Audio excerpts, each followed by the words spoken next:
And Yashwant Deshmukh, what your poll at Sea Voter has been throwing out again and again is that it's not just in 2018, this time too you're anticipating different trends from different regions. It's not one pan Madhya Pradesh result, rather it's a regional breakup where each region will decide what happens just in that region, which will as an aggregate add up to what happens in Madhya Pradesh, but not as a one pan Madhya Pradesh result.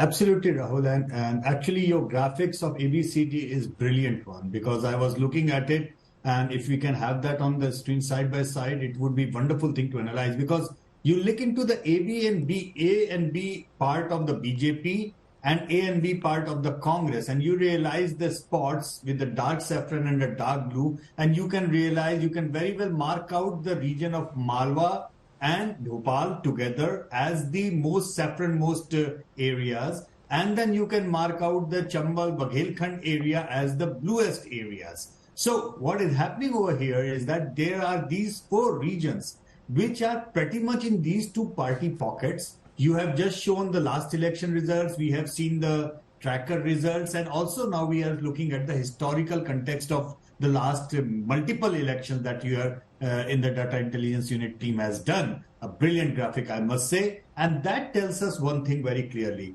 The seats which are considered as stronghold of both the ends are basically the seats which they have not just been winning multiple times, but also the seats which they have been winning with huge margins. Literally huge margins. If you look into some of the seats that BJP is winning in Bhopal or has been winning in Bhopal and Malwa region, you will probably confuse it with the Lok Sabha election margin rather than an assembly seat margin. Just like we have seen, Radeep had pointed out during the Gujarat elections as well. So these 4 regions are kind of assorted as the strongholds. What BJP was expecting with Jyotiraj Scindia coming in and his camp coming in from the regions of Chambal and Baghelkhand, Bundelkhand region, that they will probably get some kind of a swing voter. However, in our tracker, it came out just the other way around, that there was a lot of turmoil in the rank and file of the BJP because of the newcomers coming in, and that is not taking place. So essentially, Rahul, what my gut feeling is and what the data of the tracker in the last 1 year has been suggesting as well is that the election is essentially going to be decided by the region of Mahakaushal at large, and to some extent the Baghelkhand region. Okay, so let me just quickly call up Mahakaushal and Baghelkhand. You're saying those are the 2 regions which are most important. So let me show our viewers what happened in these regions last time. Mahakaushal, the area around Chhindwara, the Congress picked up 28, the BJP only 18 out of these 47 seats. Yashwant Deshmukh saying Mahakaushal will be very important, and he also mentions Baghelkhand. Now remember, in Baghelkhand, the BJP had swept 24 seats out of the 30 last time. The Congress had picked up only 6. So Yashwant's analysis says it's Mahakaushal and Baghelkhand which will determine what happens in these elections. I want to now show you the swing scan. Now this is important because it shows you the seats which tend to swing from one party to another party and have done so in every election over the last 3 elections. So those are the seats we classify as swing seats. There are 162 swing seats in Madhya Pradesh. The Congress picked up a disproportionate number of those. 104 swing seats went to the Congress in the last elections. The BJP picked up only 51. And if you'd recall, Amitabh Tiwari, the Congress last time had a lot of roll of the dice coming their way, where imagine if this is Teen Patti or whatever it is that you play on Diwali, it just so happens that luck seems to be favoring you. And in 2018 in Madhya Pradesh, luck did seem to be favoring the BJP, the Congress. But remember, you can't really depend on luck, because luck is, well, just luck. So therefore, it's not something you want to be depending on. But they did get lucky in 2018 during the counting, which means that there is no guarantee that they will have another lucky day. Do you believe at all, Amitabh, in luck? That it's just on the day that things are going your way, there's a lot of luck in cricket, on the day that things are going your way, the same ball goes past third man for a 6, or you could just get caught out on the fence. Do you think luck plays a role? How do you see this battle shaping up in terms of all that we've discussed so far, Amitabh? The luck definitely plays a role, and as you have shown on the screen, the swing seats and the strong and the weak seats tend to pull down the Congress. Even in 2018, the election was very similar as now. There's not much of a difference, 15-year anti-incumbency versus a 20-year anti-incumbency. But Congress was not able to cross the halfway mark despite a favorable mahal. Last time there was a Mansoor firing, there was a Swarn Andolan, and there was a huge SC/ST Atrocities Act issue.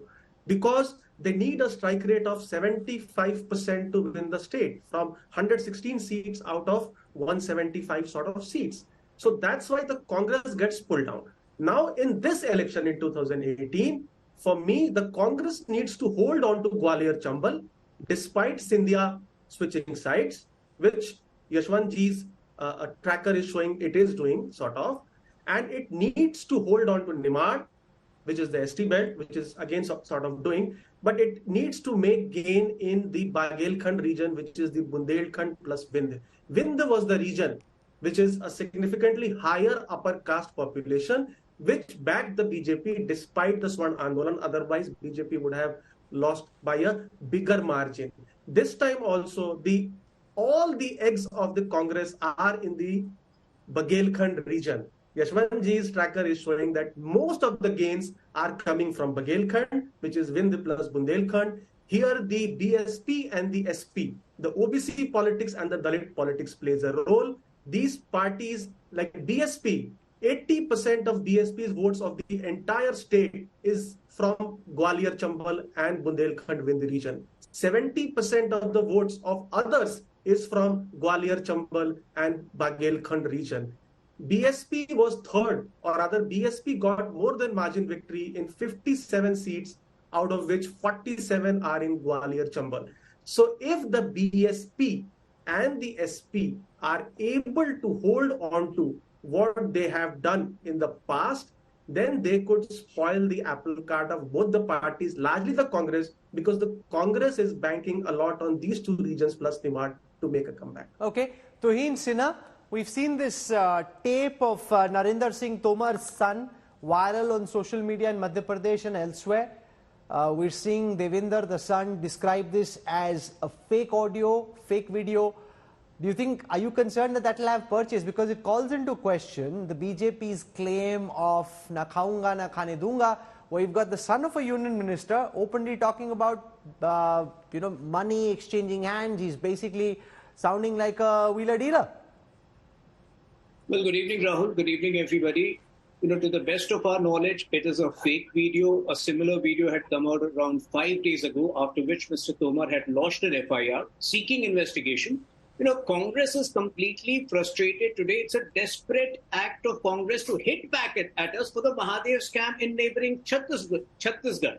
Because if you actually look at it, a lot of factors. I heard Rajdeep say that this time there is not much of an anti-incumbency vote. Rajdeep tends to be a little conservative when it comes to BJP. Trust me, there is a pro-incumbency vote playing out in Madhya Pradesh.